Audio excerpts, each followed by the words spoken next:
అంటే మనం ఎక్కడి నుంచి అయితే వచ్చామో ఈ భూమి మీదకి శూన్య స్థితి, ఆ స్థితికి వెళ్ళిపోతాం. పూర్ణాత్మ స్థితి, అక్కడ ఏమీ ఉండదు. ఆ స్థితిలో మనం కలిసినప్పుడు ఈ దేహాన్ని తీసుకోబోయే ముందు ఏ పర్పస్ అయితే ఉందో ఆ పర్పస్ మనకి తెలియజేయబడుతుంది. అందుకే ధ్యానం అయిపోయిన తర్వాత నాకు ఇలా అనిపించిందండి, పుస్తకం చదవాలనిపిస్తుందండి, లేదా పాంప్లెట్లు పంచాలనిపిస్తుందండి, లేదా ఇక్కడ ఒక 100 రూపాయలు ఇవ్వాలనిపిస్తుందండి అని నీ లోపల నీకు అనిపిస్తుంది. ఆ అనిపించటం అన్నది ఎక్కడ జరుగుతుంది? ఒకసారి ఆలోచించండి. ఈ అనిపించటం ఎక్కడ జరుగుతుంది? ఏ స్థితిలో జరుగుతుంది? అంటే శూన్య స్థితి, పూర్ణాత్మ స్థితి, ఏకత్వ స్థితి.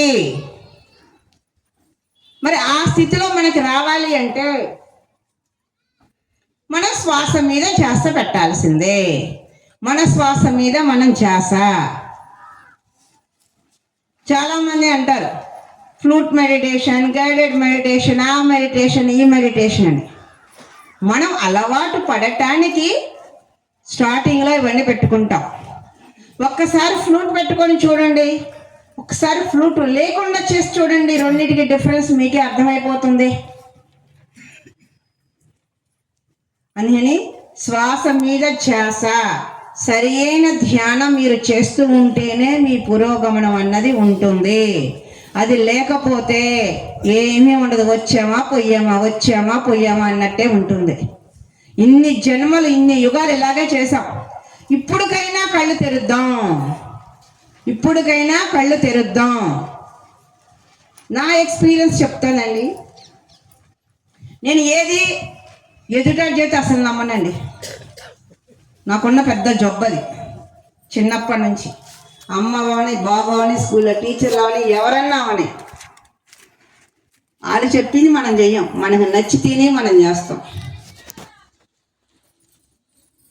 నేను ఎలా ధ్యానంలోకి వచ్చాను అంటే, నేను ఏదైనా ప్రయోగాత్మకంగానే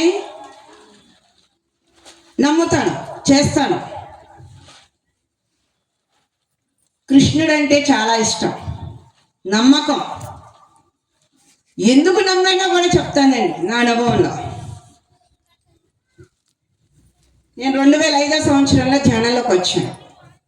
ఒక అనారోగ్య కారణం. ఏమ్మా చూడటానికి బాగానే ఉన్నావుగా, నీకేం రోగం అని మీరు అనుకోవచ్చు. నాకు బై బర్త్ ఒకటే కిడ్నీ ఉంది. అందరికి 2 కిడ్నీలు ఉంటాయి, నాకు ఒకటే కిడ్నీ ఉంది. ఎప్పుడు తెలిసింది? 1996 ఎన్టీ రామారావు ఇంకా 4 రోజులు చచ్చిపోతాడనంగా తెలిసింది. ఇవాళ రోజు నేను కరెక్ట్గా హాస్పిటల్కి వెళ్ళాలి. మాకు అక్కడ ఆయన చచ్చిపోయి బస్సులన్నీ, రోడ్లన్నీ బంద్ అయ్యి 4 రోజుల తర్వాత వెళ్ళాల్సి వచ్చింది. అందుకని ఈరోజు బాగా గుర్తు నాకు ఒకటే కిడ్నీ ఉందని తెలిసింది కూడా ఈరోజే. ఒకటే కిడ్నీ ఉందని 25 ఏళ్ళ వరకు నాకు తెలియదు. అందరికి 2 ఉంటాయి కదా. సరే అందరూ 4 రాళ్ళు వెనకేసుకోండి అంటే నేను కిడ్నీలో రాళ్ళు వేసుకొని కూర్చున్నా. చూడండి, ఉన్న ఒక కిడ్నీలోనూ రాళ్ళు. ఇది నా సమస్య. అప్పుడు మనకి మెడిటేషన్ తెలియదు కదా. హాస్పిటల్కి వెళ్ళాం, ఒకటే కిడ్నీ అంటున్నారు. బోరు ఏడ్చా. ఎంత ఏడ్చానండి అంత ఏడ్చా. ఒకటి ఉన్నట్టు ఏంటి, 2 కదా ఉండాలి. ఇది పోతే ఎలాగా? కొనుక్కుందామంటే డబ్బులు లేవు, అమ్మేవాడు తెలియదు. ఎలాగా? ఎందుకంటే నాకు చిన్నప్పటి నుంచి పోవటం ఇష్టం లేదు కదా. భూమి మీద నుంచి మనం సెలేసుకొని ఉండాలని కదా. మరి కిడ్నీ బాగాలేకపోతే ఎట్టుంటాం మనం? ఇక ఏడ్చి ఒక రోజు అంతా ఏడ్చాను. హాస్పిటల్కి వెళ్ళి ఆ ఫ్యామిలీ డాక్టర్ని అడిగాం. మా ఫ్యామిలీ డాక్టర్ని, ఏంటి సార్ ఇలాగానే? ఆయన సింపుల్గా రాసుకుంటూ అడిగారు, ఏమని?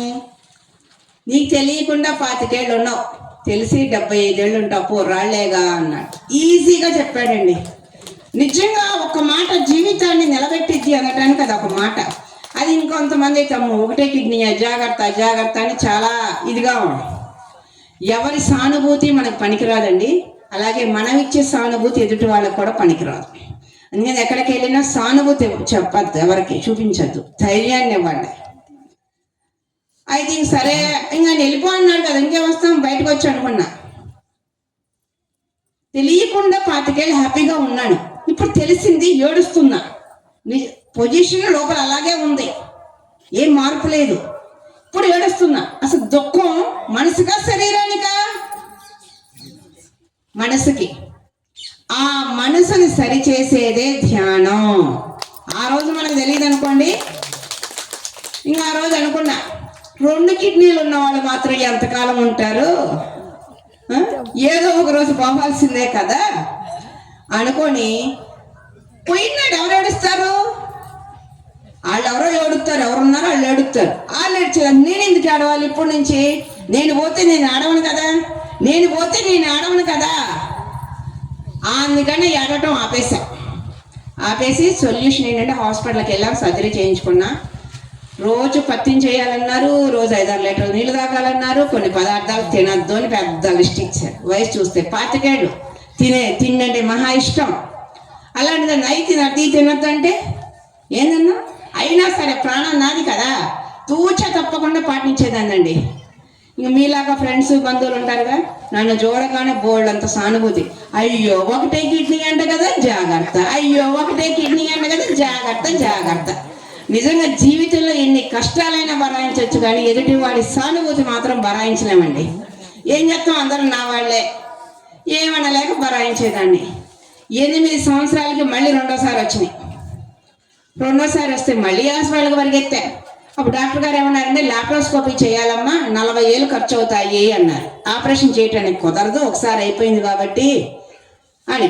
ఏమైనా రోగాలు వస్తాయి, డబ్బులను బీరువాలో పెట్టుకొని కూర్చుంటామా రెడీగా? మిడిల్ క్లాస్ ఫ్యామిలీ, అన్ని డబ్బులు ఉండద్దు చేతిలో. సరే వారానికి మందులు రాయండి, వారం తర్వాత వస్తుందని చెప్పి మందులు రాయించుకొని వస్తున్నా. ఒకదాన్ని బస్సులో కూర్చున్నా.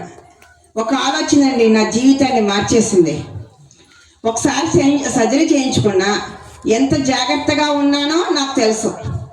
సాంబార్లో ఒక్క టమాటా వేసినా అవి సాంబార్ తాగేదండి కాదు. ఎల్లిగాళ్ళు అనేవాళ్ళు, ఏం కాదులే ఒక పూటకి తాగు అని. చాలా సంబడం, నువ్వు పెట్టి ఒక పూట భోజనం కోసం నా ప్రాణం మీద తెచ్చుకోమంటావా అని చెప్పి తినేదాన్ని కాదు. అంటే అంత కఠినంగా నియమంగా ఉన్నా నేను. ఇంకా ఎంత నియమంగా ఉన్నా మళ్ళీ వచ్చినాయి కదా. కాబట్టి రెండోసారి సర్జరీ ఎలాగోలో చేయించుకుంటా, లాప్రోస్కోపీ. మూడోసారి రావని నమ్మకం ఏంటి? ఈ మూడోసారి వస్తే ఈ లాప్రోస్కోపీకి ఛాన్స్ ఉంటుందా ఉండదా? ఉంటే డాక్టర్లు అనేవాళ్ళు చేస్తారు, లేకపోతే సారీ అంటారు. పోయేది ఎవరు? నేను. అమ్మ అప్పుడే పోతే ఎలాగా? ఉండాలిగా భూమి మీద, మన లేకపోతే భూమి ఏమైపోద్దు.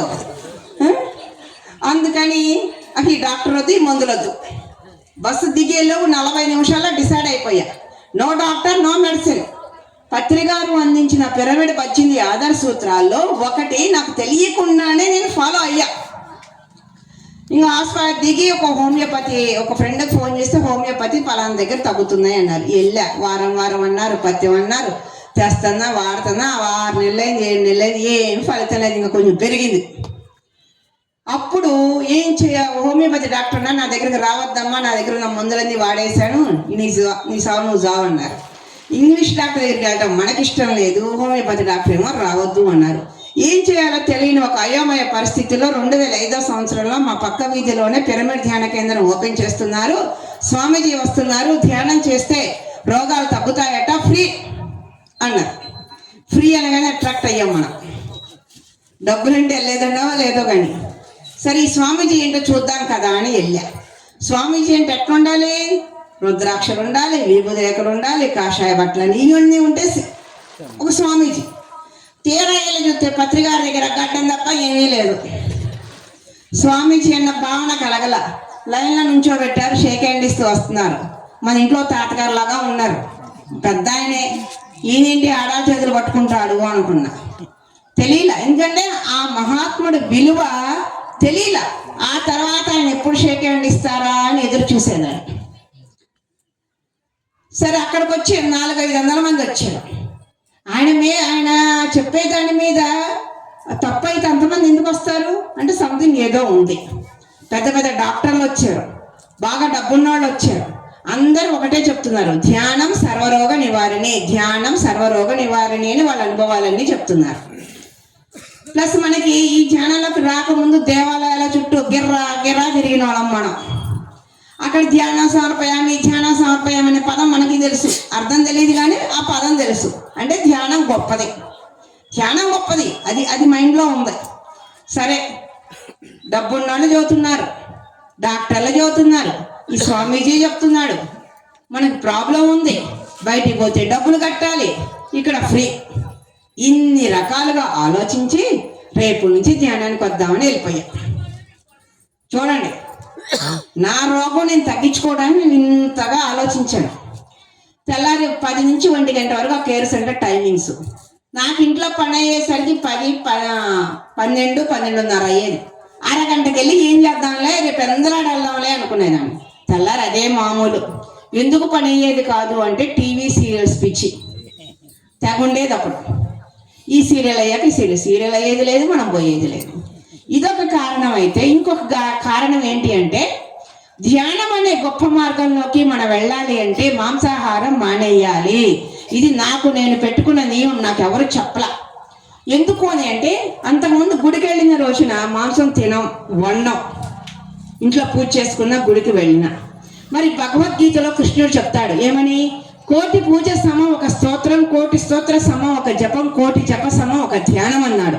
పూజ కన్నా స్తోత్రం గొప్పది, స్తోత్రం కన్నా జపం గొప్పది, జపం కన్నా ధ్యానం గొప్పది అని స్వయంగా ఆ పరమాత్ముడే బోధించాడు.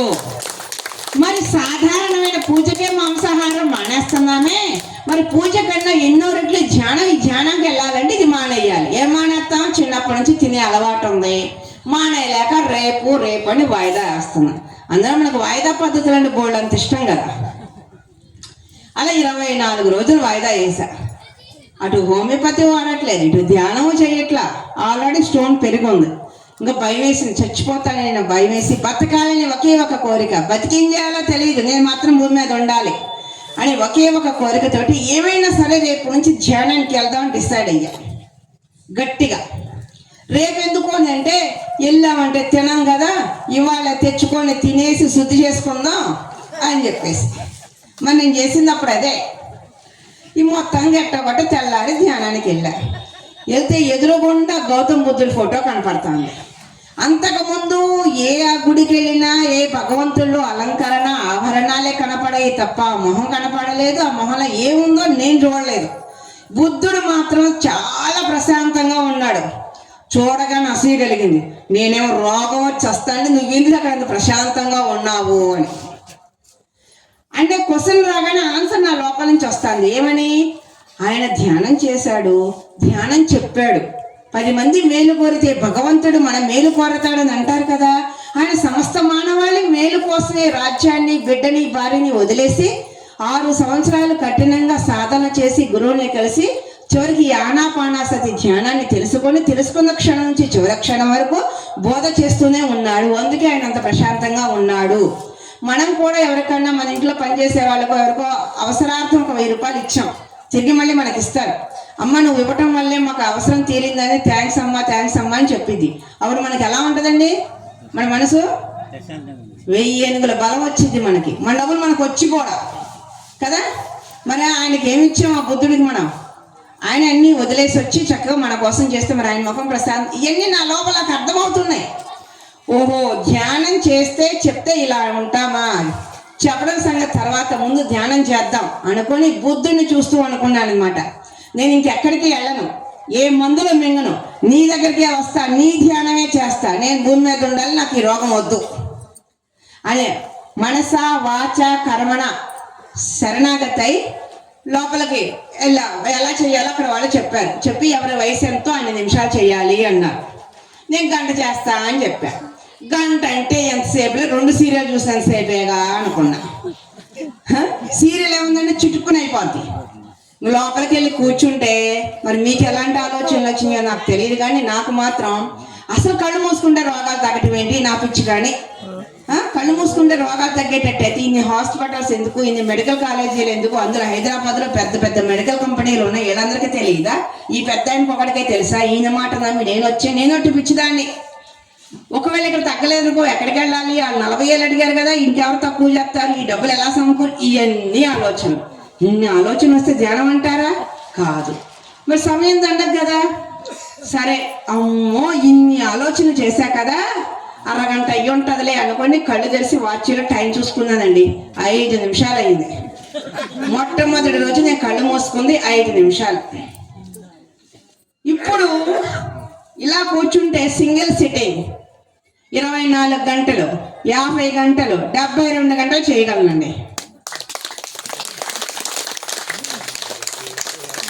మొన్న అమావాస్యకి 24 గంటలు ఇలా కూర్చున్నా, అంతకుముందు అమావాస్యకి అలా కూర్చున్నా, రేపు పౌర్ణానికి కూర్చుంటున్నా. మధ్యలో బ్రేక్ వస్తుంది సమయం, ఇప్పుడు చెప్తా ఎందుకు కూర్చుంటున్నాను అనేది. శరీరం మీద ప్రయోగం చేసుకోవాలని ఒక వింత కోరిక మనకి, ప్లస్ భూమి మీద సామూహిక శక్తి కావాలి ఇప్పుడు. అందుకే ఫస్ట్ టైం మీకు చెప్పా, ఒక్కళ్ళగా ధ్యానం చేయకండి అని.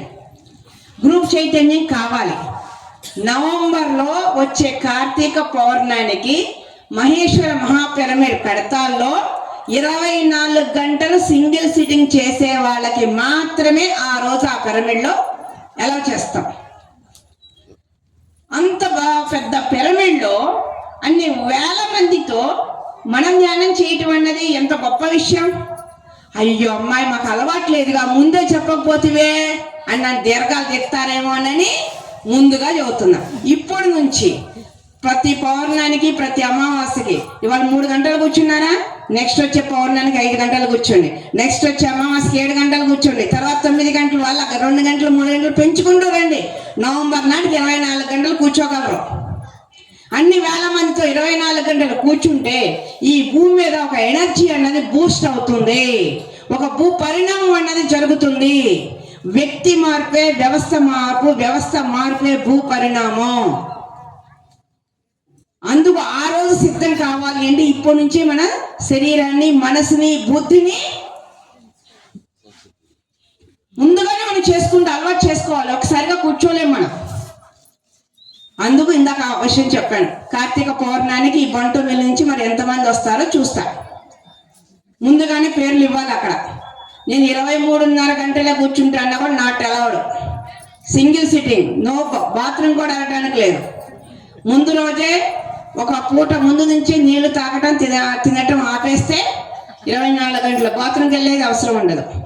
చిన్న బాటిల్ పక్కన పెట్టుకోవాలి. దగ్గు వచ్చినా, గొంతు డ్రై అయినా ఒక్క మూత కళ్ళు తెరవకుండా బాటిల్ తీసుకొని ఒక గుక్క నోట్లో పోసుకొని మళ్ళీ అక్కడ పెట్టాలి. అప్పుడు రాదు. గట్ట తాగైతే బాత్రూమ్కి వెళ్ళాల్సి వచ్చింది.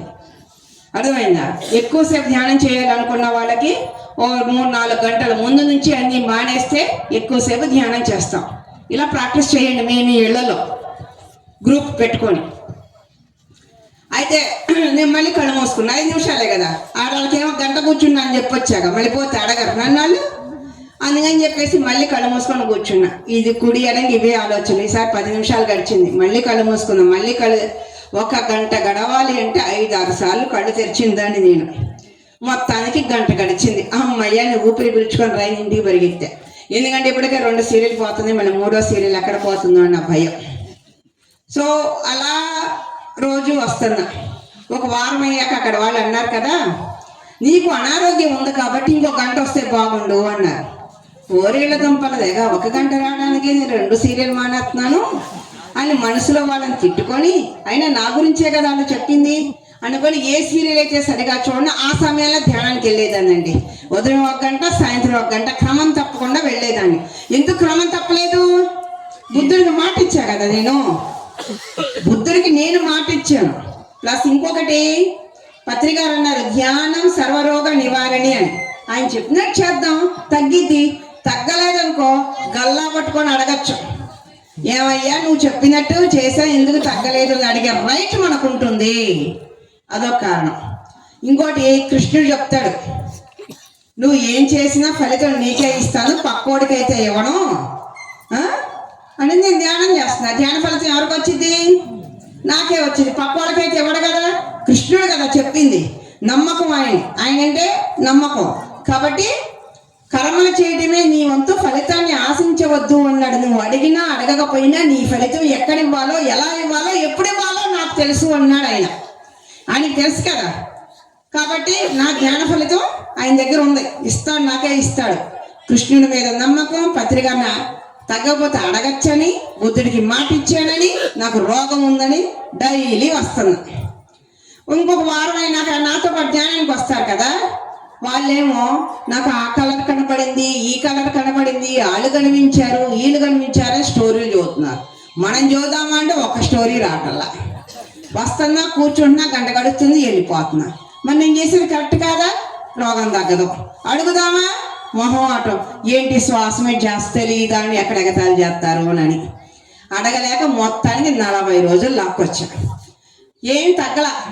రోజు కిడ్నీలో స్టోన్ వల్ల పెయిన్ వచ్చేది, నన్ను చూస్తే ఎదురుగా నీరసం వచ్చేది, అలా ఉండేదాన్ని. అప్పుడు 40 రోజులు అయిపోయింది కదా, మానేద్దామా అనిపించింది. మళ్ళీ ఇక్కడ పెట్టుబడి ఏం పెడుతున్నాం? రూపాయి కూడా పెట్టుబడి పెట్టట్లా. ఇప్పుడు ఆటో ఎక్కి వెళ్ళే దూరమా కాదు, పక్క వీధిలోనే. ఇంకో 10 రోజులు పోయి చూద్దాంలే, ఇంకో 10 రోజులు పోయి చూద్దాంలే అనుకొని 60 రోజులు ధ్యానానికి వచ్చానండి. 60వ రోజు నేను ధ్యానం చేస్తుంటే పొట్టలో ఈ పక్కన ఒక చక్రం తిరిగినట్టు తిరుగుతుంది. అలా దాదాపు ఒక 20 నిమిషాల సేపు సాగింది. లెగిసి వెళ్ళిన ధ్యానం అయిపోయినా చెప్పేలా జరిగిందండి అని. హాస్టల్ మాస్టర్ వచ్చి క్లీన్ చేసి ఉంటారు అన్నారు. అంటే ఎవరు? మనకు తెలియదు. అప్పుడు ధ్యానం అనే పదం తప్ప ఏమీ తెలియదండి. తెలియదు కదా. ఇంటికి వెళ్ళా, ఆ రోజు నొప్పి రాలా, తెల్లారు రాలా. ఏందబ్బా 3 రోజు నుంచి నొప్పి రావట్లేదేందా అని అనుకుంటున్నా. వారం 10 రోజులు అయింది, అప్పుడు నమ్మే. రోజు వచ్చే నొప్పి ఆగిపోయిన 10 రోజులకి ధ్యానం మొదలుపెట్టిన 70 రోజులకి. కానీ ధ్యానం అంటే చాలా చాలా గొప్పది అని నా అనుభవపూర్వకంగా నమ్మానండి. ఆ రోజు తగ్గిన నొప్పి ఈ రోజు వరకు రాల. అది 2005, ఇది 2024. చూడండి, అప్పటి నుంచి ఇప్పటి వరకు గిర్రా తిరుగుతూనే ఉన్నాం తప్ప నీరసము, అలసట కానీ ఏమీ లేవు.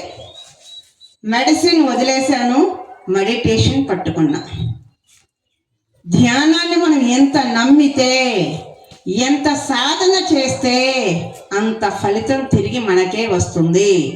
నమ్మకం అన్నది మనలో ఉంది, సాధన అన్నది మనలో ఉంది. ఫలితం మందే, ప్రాబ్లం మందే. ప్రాబ్లం వేరే వాళ్ళదా? ఫలితం వేరే వాళ్ళకి ఇస్తామా? లేదు కదా. అన్నీ మనయే అయినప్పుడు దానికోసం ఇంకాస్త సమయం కేటాయించటంలో తప్పు లేదు కదా. ధ్యానం తెలియని వాడు తెలియకుండా ఉన్నాడు. ఇన్ని కోట్ల మందిలో, ఈ ఊర్లో ఉన్న లక్షల మందిలో ఎంతమంది వచ్చాం? సరే, ఇంకా రాని వాళ్ళు ఇంతమంది ఉండొచ్చు, వాళ్ళ పనుల వల్ల కుదరకపోవచ్చు. తిప్పితే ఒక 2000 మంది ఉన్నారు అనుకుందాం. ఈ బంటి మిల్లులో 2000 మంది ధ్యానం చేస్తారు. 2 లక్షల మంది ఉన్నారా లేదా జనం? 2 లక్షల మందిలో 2000 మంది ధ్యానం చేసేది. మరి మిగిలిన జనం అందరూ వాళ్ళు విడుదల చేసే నెగిటివ్, వాళ్ళ ఆలోచనలు, వాళ్ళు చేసే పనులు, ఆ ఎనర్జీ ఎక్కువైపోతుంది. నెగిటివ్ ఎనర్జీ ఎక్కువ అవుతుంది. పాజిటివ్ ఎనర్జీ పెరగాలంటే ఎవరు చెయ్యాలి? ఎవరిది బాధ్యత? ధ్యానం చేసిన మనదే, తెలిసిన మనదే ఈ బాధ్యత. వాళ్ళకి తెలియదు, ధ్యానం తెలియదు, నెగిటివ్ పాజిటివ్ తెలియదు, ఏం తెలియదు. వాళ్ళు అలాగే ఉన్నారు. తెలిసి అనుకున్న మనం ఇంకా సమయాన్ని పెంచాలి, సాధనని పెంచాలి. అందుకే పెద్దలు అన్నారు, సాధన చేయమురా నరుడా సాధ్యము కానిది లేదురా అని. నరుడనే వాడు సాధన చేస్తే సాధ్యం కాని ఏదీ లేదు ఈ భూమి మీద. మనకు సాధ్యం కాని ఏముంది ఈ భూమి మీద? సాధించాలి కదా. ఎందుకు వచ్చాము ఈ భూమి మీదకి? వండుకోవడానికి, తినటానికి, పెళ్ళైతే మౌని సాధించడానికైనా వచ్చింది. ఏదో ఒకటి వాడిని సాధిద్దాం అనుకుంటున్నావా? ఆధ్యాత్మిక సాధన కావాలి. అర్థమైందా? ఆధ్యాత్మిక. ఎందుకు అని అంటే ఇంత గొప్ప అవకాశం మనకే ఉంది. తెలియని వాళ్ళకి లేదు, రాబోయే వాళ్ళకి లేదు. ఎందుకంటే రాబోయే వాళ్ళు క్రిస్టల్ బేబీస్, వాళ్ళకి ఏ కర్మలు ఉండవు. వాళ్ళు వచ్చారని అసలు మన అవసరం లేదు. అర్థమైందా? వెళ్ళిపోయిన వాళ్ళకి లేదు ఛాన్స్. భూమి మీద ఉన్న మనకే. అందుకే చెప్తున్నా, మీ ఇంట్లో పిల్లలకు పెళ్ళిళ్ళు అయితే మీరు ఇచ్చే గిఫ్ట్, వాళ్ళిద్దరిని నాన్ వెజ్ తినే వాళ్ళైతే నాన్ వెజ్ మానేసి పిల్లలు పుట్టేంత వరకైనా నాన్ వెజ్ మాయండి రా బాబు అని వాళ్ళు కాళ్ళు పట్టుకున్నా తప్పలేదు. ఎందుకంటే సరైన తల్లిదండ్రుల కోసం పైన ఎంతో మంది మహాత్ములు ఎదురు చూస్తున్నారు. ఒక దేహం తీసుకోవాలి అంటే భూమి మీద ఎవరి కడుపు అంత శుద్ధంగా లేదట. మనం ధ్యానం చేస్తే తెలిసిన మనం ధ్యానం చేస్తూ ఉంటే ఈ పాజిటివ్ పెరిగే కొద్దీ ధ్యానం చేయని వాళ్ళ మనసు కూడా పరివర్తన చెంది మానేస్తారు. చూడండి, మన కోసమే కాదండి ఈ ధ్యానం, మనతో పాటు మన ధ్యానం తెలియని వాళ్ళ పరివర్తన కూడా మన బాధ్యతే. మన మీద నమ్మకంతో ధైర్యంతో పత్రికా దేహాన్ని వదిలేశారు. మన ఎంత బాధ్యత ఉందండి ఆలోచించండి. ఉండబట్టే ఇంట్లో పనులన్నీ గబగబా చక్కబెట్టుకొని వచ్చి ఇక్కడ కూర్చున్నాం, లేకపోతే రావాల్సిన అవసరం ఏముంది మనకి కదా. కానీ ఇంకొంచెం సాధన గ్రూప్ మెడిటేషన్ పెంచండి. ఎక్కడికక్కడ గ్రూప్ మెడిటేషన్ పెంచండి. 24 గంటలు సింగిల్ సిట్టింగ్ చేయటానికి రేవతి మేడం ధైర్యంగా గొప్పగా సగర్వంగా చెప్పుకోవాలి. మా బంటుమిల్లిలో కూడా 100 మంది ఉన్నారు మేడం ధ్యానం చేసేవాళ్ళు. 24 గంటలు సింగిల్ సిట్టింగ్ చేసేవాళ్ళు 100 మంది తయారయ్యారు మా బంటుమిల్లిలో. ఆవిడ ఎప్పుడు ధైర్యంగా చెప్పాలా? అలా తయారవ్వాలా లేదా? అవ్వాలి కదా. కూర్చుందాం, ఏం జరిగిద్దో చూద్దాం. మన మీద మన ప్రయోగం. నేను నా ప్రయోగం నేను చెప్తానండి. ప్రయోగం ముందైతే తెలియదు. మహేశ్వర మహాపిరమిడ్ గ్రౌండ్ ఇన్ఛార్జ్గా వెళ్ళాను నేను 2018లో. వెళ్ళినాక ఆ పిరమిడ్కి డబ్బులు లక్షలు డొనేషన్ చేశారు. వాళ్ళు వచ్చి ధ్యానం చేస్తారా? లేదు, వచ్చినప్పుడు గంట కూర్చుంటారు అంతే. నేను అక్కడ ఉన్న వాళ్ళందరికీ చెప్పాను, కోట్లు ఇచ్చిన వాడికి కూడా ఈ అవకాశం లేదురా, మనం ఇక్కడ ఉంటున్నాం, మనకు అవకాశం ఉంది, ఈ పిరమిడ్లో ధ్యానం చేసుకుందాం, ఉదయం 2 గంటలు సాయంత్రం 2 గంటలు ధ్యానం చేద్దాం అని చెప్పి అందరినీ ఒక 15-20 మంది ఉదయం కూర్చునేవాళ్ళం. ఉదయం 2 గంటలు సాయంత్రం 2 గంటలు కూర్చోవడం మొదలెట్టిన తర్వాత అక్కడ అందరూ వర్కర్లు లేబర్ ఉంటారు కదా, పని చేయించాలి కదా. మాట వింటారు, చెప్పగానే వెళ్ళరు కదా, వాళ్ళకి పని చేయించాలి. మనకి తిట్టడం అంటే మహా ఇష్టం, సరదా. వాళ్ళు పని కావాలి కదా, మరి మనం తిడితే తప్ప వాళ్ళు పని చేయించాలి. తిట్టేదాన్ని, బాగా తిట్టేదాన్ని, పని చేయించేదాన్ని, అలా పెట్టేదాన్ని కూడా. ఇప్పుడు కూడా కలవరిస్తారు. అయితే ఆ ధ్యానం చేయడం మొదలుపెట్టిన తర్వాత ఆయన పని సరిగ్గా చేయలేదు. ఇవే ఉన్నాయి, సరిగ్గా ఒక ఆర్డర్లో పెట్టమని చెప్పాను, అని పెట్టలా. ఇప్పుడు నేనేమనాలి? అని పిలిచి తిట్టాలి కదా, తిట్టాలా లేదా? తిట్టాలి అనుకొని నోరు తెరుస్తా. తిట్టాలనే ఆలోచన మనసులోది, వాక్కు రూపం నుంచి వచ్చేటప్పటికి ప్రేమతత్వంతో రావటం మొదలెట్టింది. కోపం లేదు, తిట్లు లేవు, ప్రేమగా వస్తున్నాయి. అంటే ఆలోచనకి వాక్కుకి ఎంత గ్యాప్ ఉంటుందండి? Faction of seconds. అంటే ఫ్యాక్షన్ ఆఫ్ సెకండ్స్లో ఈ థాట్ని చేంజ్ చేయగలిగేంత శక్తి ధ్యానానికి ఉంది. ధ్యానం ఎంత గొప్పదో చూడండి. ఫ్యాక్షన్ ఆఫ్ సెకండ్లో నీ ఆలోచన మార్చగలిగిద్ది. అంత శక్తివంతమైందమ్మా ఈ ధ్యానం. అందుకని ధ్యానాన్ని మరవద్దు. చేసే ధ్యానం పిరమిడ్లో, గుళ్ళో, గ్రూప్లో ధ్యానం చేద్దాం. ఓకే, పిరమిడ్ వచ్చింది ఆదర్శ సూత్రాల్లో ఒక్క పాయింట్ మాత్రమే నేను చెప్పగలిగాను. అది సరైన ధ్యానం గురించి, ధ్యానం వల్ల లాభాలు ఏంటో నా ఎక్స్పీరియన్స్. సో మళ్ళీ గ్రూప్ మెడిటేషన్కి సమయం అయింది కాబట్టి ఈ సమయాన్ని ఎవరు వృధా చేసుకోవద్దు.